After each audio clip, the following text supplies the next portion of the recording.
السلام علیکم ورحمۃ اللہ وبرکاتہ۔ آج ہم انشاءاللہ یہ مکمل طور پر سمجھ لیں گے یہ قرآن پاک کن لوگوں کو ہدایت فراہم کرتی ہے۔ دوسری بات کہ جو فلاح پانے والے لوگ ہیں وہ کون ہیں، ان کی کیا صفات ہیں۔ تو یہ دو باتیں ابھی انشاءاللہ ہم معلوم کر لیں گے۔ سورہ بقرہ کی آیت نمبر 1 سے آیت نمبر 5 تک پڑھتے ہیں۔ اللہ تعالیٰ ارشاد فرماتا ہے، اعوذ باللہ من الشیطان الرجیم، بسم اللہ الرحمن الرحیم، الف لام میم، ذالک الکتاب لا ریب فیہ ھدی للمتقین الذین یؤمنون بالغیب ویقیمون الصلاة ومما رزقناہم ینفقون والذین یؤمنون بما انزل الیک وما انزل من قبلک وبالآخرۃ ہم یوقنون اولئک علی ھدی من ربہم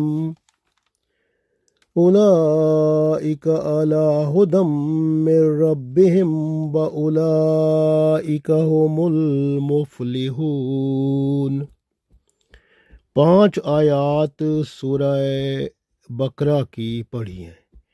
پہلی آیات میں حروف مقطعات ہیں الف لام میم۔ یہ الف اور لام اور میم 3 حرف ہیں، ان کو ملا کر پہلی آیت بنائی گئی ہے الف لام میم، جس کے بارے میں ہمیں معلوم نہیں ہے کہ اس کا کیا مطلب ہے، یہ اللہ اور اس کے رسول صلی اللہ علیہ وسلم ہی جانتے ہیں۔ کچھ کہنے والے یہ کہتے ہیں کہ الف کا مطلب ہے اللہ، لام کا مطلب ہے جبرائیل علیہ السلام اور میم کا مطلب محمد صلی اللہ علیہ وسلم۔ تو اللہ نے یہ قرآن پاک جبرائیل علیہ السلام کے ذریعے محمد صلی اللہ علیہ وسلم پر نازل فرمایا۔ اصل مطلب جو اس کا ہے وہ صرف اللہ اور اس کے رسول صلی اللہ علیہ وسلم ہی جانتے ہیں۔ ارشاد ہوتا ہے دوسری آیت میں، ذالک الکتاب، یعنی یہ وہ کتاب ہے۔ کون سی کتاب؟ یہ قرآن پاک، یعنی قرآن پاک وہ کتاب ہے، لا ریب، لا کا مطلب نہیں، ریب کا مطلب ہوتا ہے شک، یعنی جس میں شک نہیں ہے، فی ہی کا مطلب اس میں، یعنی اس میں کوئی شک نہیں ہے، لا ریب فی، اس میں کوئی شک نہیں ہے، یعنی ذالک الکتاب لا ریب فی۔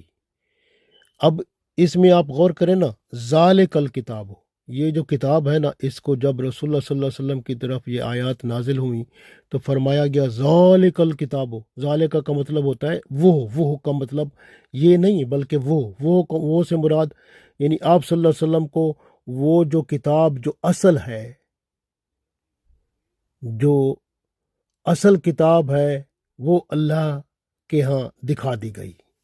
تو پھر فرما دیا گیا ذالک الکتاب، یہ دیکھیں وہ کتاب ہے لا ریب فی، جس میں کوئی شک نہیں ہے۔ تو یہ ہے یعنی اللہ تعالیٰ کی شان کہ اللہ تعالیٰ نے اصل کتاب جو اللہ کے ہاں عرش عظیم پر موجود ہے، اللہ تعالیٰ نے اس کتاب کو آپ صلی اللہ علیہ وآلہ وسلم کے سامنے کھول کر رکھ دیا اور فرما دیا گیا ذالک الکتاب، یہ دیکھو یہ قرآن پاک وہی کتاب ہے لا ریب فی، جس میں کوئی شک نہیں ہے۔ لیکن یہ کس کے لیے ہے؟ ھدی للمتقین، یہ ان لوگوں کے لیے ہے جو متقین ہیں، تقوی والے ہیں، جن میں اللہ کا خوف ہے۔ تو یہ لوگ جو تقوی والے ہیں ان کے لیے یہ کتاب ہے۔ تقوی والے کون ہوتے ہیں؟ یعنی وہ لوگ جن کا دل نیکی کرنے کو تیار ہو جاتا ہے، یعنی نیکی کی طرف کشش کرتا ہے اور برائی سے نفرت کرتا ہے۔ ایسے لوگ جن کا دل وہ برائی سے نفرت کرتا ہے اور نیکی کی طرف وہ کشش کرتا ہے، ان کو کہتے ہیں متقین، تقوی والے۔ جس طرح مقناطیس ہوتا ہے نا، مقناطیس کیا کرتا ہے؟ یعنی جو کچھ چیزوں کو اپنی طرف کشش کرتا ہے اور کچھ کو اپنی سے دفع کرتا ہے، دور کرتا ہے۔ بالکل اسی طرح جو متقی بندہ ہوتا ہے نا، وہ نیکیوں کی طرف کشش، نیکیاں اس کی طرف کشش کر کے آتی ہیں، وہ نیکیوں کو اپنی طرف کھینچتا ہے اور برائیوں کو اپنے سے دور کرتا ہے، یعنی برائیوں سے نفرت کرتا ہے۔ تو گویا جو متقی بندہ ہوتا ہے، تقوی والا، وہ وہی بندہ ہے جس کے لیے یہ کتاب اللہ نے ہدایت بطور بھیجی ہے۔ جب وہ بندہ اس کتاب کو پڑھتا ہے تو اس کو مکمل ہدایت ملتی ہے، مکمل رہنمائی اس میں سے ملتی ہے، دنیا اور آخرت اس کی بہتر ہو جاتی ہے۔ اب اللہ تعالیٰ نے یہ پہلے سوال کا جواب تھا کہ یہ کتاب کن کے لیے ہے، ہدایت کا سرچشمہ کن کے لیے ہے، تو یہ متقین لوگوں کے لیے ہے۔ دوسری بات اس میں یہ ہے کہ متقین لوگ ہوتے کون ہیں، ان کی صفات کیا ہیں۔ پھر یہی متقین جو ہوتے ہیں، ان کی صفات جب پتہ چل جاتا ہے، پھر بندہ اپنے اندر یہ صفات پیدا کر لیتا ہے، تو پھر یہی لوگ فلاح پانے والے ہوتے ہیں۔ دنیا اور آخرت میں انہی کی فلاح ہوتی ہے، کامیابی ہوتی ہے۔ تو پہلی صفت جو متقین لوگوں کی ہوتی ہے، تقوی والوں کی، وہ کیا ہوتی ہے؟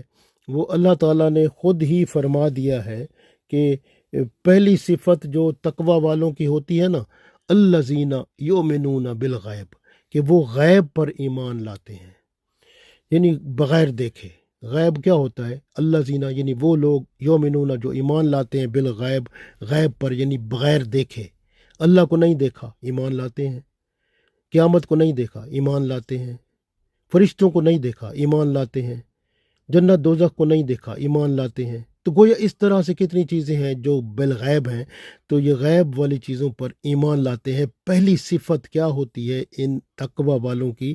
وہ غیب پر ایمان لاتے ہیں، بغیر دیکھے ایمان لے آتے ہیں، مان لیتے ہیں۔ تو پہلی صفت یہ ہے۔ دوسری، اب ہم نے دیکھنا ہے کہ کیا یہ صفت ہمارے اندر ہے، اور پھر اس کے بعد دوسری صفت کیا ہے تقوی والوں کی؟ وَيُقِيمُونَ الصَّلَاةَ، اور نماز کو قائم رکھتے ہیں۔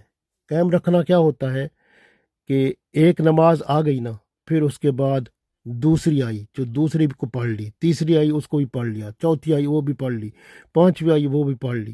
گویا 5 نمازیں، جس طرح یوں سمجھیں کہ یہ آپ ایک دیوار بنا رہے ہیں نا، اس کے اوپر ایک اینٹ کو آپ قائم کرتے ہیں، لگاتے ہیں، اس کے اوپر دوسری اینٹ لگاتے ہیں، پھر تیسری لگاتے ہیں، پھر چوتھی لگاتے ہیں، پھر 5ویں، اس طرح آپ کی دیوار قائم ہوتی جاتی ہے۔ تو اسی طرح یہ نماز جو ہے، یہ اس کو قائم کرنا ہے، یعنی اس میں نماز چھوڑنا نہیں ہے۔ اگر آپ چھوڑ دیں گے، بیچ میں اینٹ کوئی چھوڑ دیں گے، تو آپ کی دیوار دھڑام سے گر جائے گی۔ تو گویا نماز کو چھوڑنا نہیں، نماز کو قائم رکھنا ہے۔ جس طرح ایک اینٹ کے اوپر دوسری اینٹ، تیسری اینٹ، چوتھی اینٹ، 5ویں اینٹ، اس طرح پھر آگے پھر اگلی نمازیں، پھر اس طرح سے آپ اینٹیں رکھ کے تو دیوار بناتے ہیں۔ بالکل اسی طرح سے آپ نے نماز کو قائم رکھنا ہے، یعنی ہر نماز، 5 نمازیں جو فرض ہیں، ان کو ہر صورت پڑھنا ہے۔ تو دوسری صفت متقین لوگوں کی کیا ہوئی کہ وہ 5 نمازیں پڑھتے ہیں، یعنی ان کو قائم رکھتے ہیں۔ تو قائم رکھنا کہ کیا مطلب؟ وہ سمجھ آ گیا کہ بھئی ہر نماز پڑھنی ہے۔ اگر آپ نہیں پڑھیں گے تو صاف ظاہر ہے کہ جس طرح اینٹ لگاتے ہیں ایک دیوار پر، ہے کوئی اینٹ خالی ہوگی تو اوپر والی دیوار، اوپر والی اینٹیں پھر دھڑام سے گریں گی، تو پھر آپ کا وہ نمازوں کا معاملہ ٹھیک نہیں رہے گا۔ اس لیے نماز کو قائم رکھنا ہے۔ گویا ایک اینٹ پر دوسری اینٹ، یعنی ایک نماز کے بعد دوسری نماز، پھر تیسری، پھر چوتھی، اس طرح قائم رکھنا ہے نماز کو، تاکہ آپ کی بلڈنگ جو آپ کو محل ملنے ہیں جنت میں، وہ اللہ تعالیٰ ماشاء اللہ آپ کے لیے تیار کر کے جب آپ جائیں تو آپ کو ان کو دیکھ کر خوشی ہو، کیونکہ آپ اللہ کے ہاں نماز پڑھنے والے تھے۔ تو اس کے اجر میں آپ کو محلات ملیں گے۔ تو گویا وَيُقِيمُونَ الصَّلَاةَ، تو نماز کو قائم رکھنا یہ دوسری بڑی ذمہ داری ہے اور دوسرا بڑا کام ہے کن کا؟ متقین لوگوں کا۔ تو ان کی صفت ہے کہ پہلی صفت کیا تھی؟ الذین یؤمنون بالغیب، کہ وہ غیب پر ایمان رکھتے ہیں، وَيُقِيمُونَ الصَّلَاةَ، اور وہ نماز کو قائم رکھتے ہیں۔ اور تیسری صفت کیا ہے؟ وَمِمَّا، اور جو کچھ کہ دیا، رزقناہم، اللہ تعالیٰ نے ان کو رزق دیا ہے، یعنی جو کچھ اللہ تعالیٰ نے ان کو رزق دیا ہے، ينفقون، وہ اس میں سے خرچ کرتے ہیں۔ گویا وہ اپنے جو اللہ نے رزق دیا ہے اس کو چھپا کے نہیں رکھتے، یعنی کنجوس نہیں بنتے، بلکہ اس کو خرچ کرتے ہیں۔ اور خرچ ایسا بھی نہیں کرتے کہ فضول خرچی ہو اور فضول چیزیں خرید لیں، نہیں، بلکہ میانہ روی سے خرچ کرتے ہیں، یعنی درمیانے راستے سے۔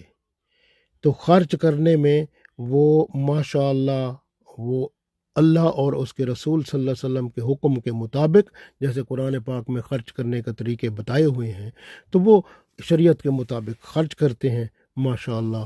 تو یہ اس کو یعنی اپنے رقم کو، اپنے مال کو وہ چھپا کے نہیں رکھتے، بلکہ اس کو خرچ کرتے ہیں۔ تو یہ ان کے یعنی اللہ تعالیٰ کی طرف سے ان پر احسان ہوتا ہے کہ وہ خرچ کرتے ہیں، کنجوس نہیں بنتے۔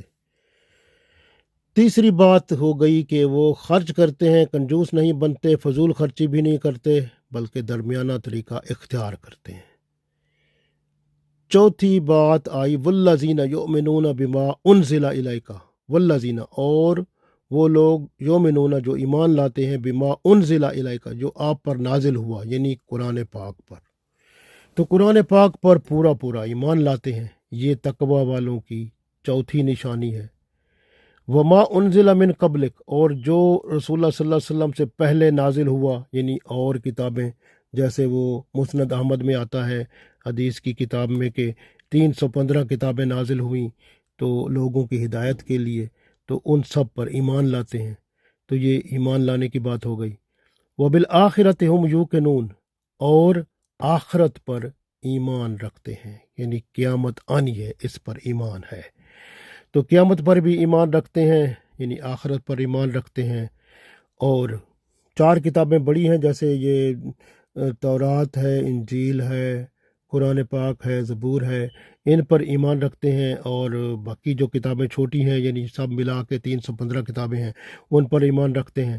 اور کہ بھئی سب کتابیں اللہ کی طرف سے ہدایت کے لیے آئی تھی، لوگوں کی ہدایت کے لیے۔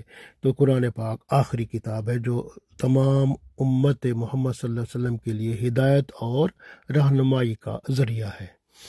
تو اس طرح سے تقوی والوں کی یہ صفات کون سی ہوئیں؟ پہلی صفت الذین یؤمنون بالغیب، کہ وہ غیب پر ایمان رکھتے ہیں، یعنی بغیر دیکھے ایمان رکھتے ہیں۔ دوسری صفت کیا ہوئی؟ وَيُقِيمُونَ الصَّلَاةَ، کہ وہ نماز کو قائم کرتے ہیں۔ تیسری بات وَمِمَّا رَزَقْنَاهُمْ يُنْفِقُونَ، اور جو اللہ نے ان کو روزی دی ہے، رزق دیا ہے، اس میں سے خرچ کرتے ہیں۔ وَالَّذِينَ يُؤْمِنُونَ بِمَا أُنزِلَ إِلَيْكَ، اور جو قرآن پاک اللہ تعالیٰ نے نازل فرمایا رسول اللہ صلی اللہ علیہ وسلم پر، اس پر ایمان رکھتے ہیں۔ وَمَا أُنزِلَ مِن قَبْلِكَ، اور جو قرآن پاک سے پہلے کتابیں آئی ہیں لوگوں کی ہدایت کے لیے، اس پر بھی ایمان رکھتے ہیں۔ وَبِالْآخِرَةِ هُمْ يُوقِنُونَ، اور آخرت پر بھی یقین رکھتے ہیں، ایمان رکھتے ہیں کہ آخرت قیامت کا دن آنا ہے، تو اللہ تعالیٰ نے اس دن بندے کا حساب کتاب لینا ہے اور اس کی بنیاد پر جنت دوزخ میں بھیجنا ہے۔ تو یہی لوگ جو ہے نا، اللہ فرماتا ہے اولئک علی ھدی من ربہم، تو یہی لوگ اللہ کی طرف سے ہدایت پر ہیں۔ واولئک ھم المفلحون، اور یہی لوگ فلاح پانے والے ہیں۔ اب اللہ تعالیٰ سے دعا کرنی ہے کہ اللہ تعالیٰ انہی یعنی فلاح پانے والے لوگوں میں ہمیں شامل فرمائے، اور یہ جو صفات فلاح پانے والے لوگوں میں ہوتی ہیں، یعنی تقوی والے متقین لوگوں میں، اللہ ہم میں وہ پیدا فرمائے۔ کیونکہ اگر ہم تقوی پر قائم ہوں گے، اللہ کا خوف ہوگا، اللہ کے حکم کے مطابق نیکیوں کی طرف کشش ہوگی، برائیوں سے نفرت ہوگی، اور پھر اللہ کی طرف رجحان ہوگا، محبت ہوگی، خشوع خضوع ہوگا، اللہ کی طرف رجحان ہوگا، بندے کی نیت بھی مکمل اللہ کی طرف خالص ہوگی، اور ہر عمل جو ہے وہ خلوص کے ساتھ کیا جائے گا، اور دنیا اور آخرت میں بھی کامیابی ہوگی، اور اللہ اور اس کے رسول صلی اللہ علیہ وسلم بھی خوش ہوں گے۔ اللہ تعالی ہم سب کو توفیق دے، آمین۔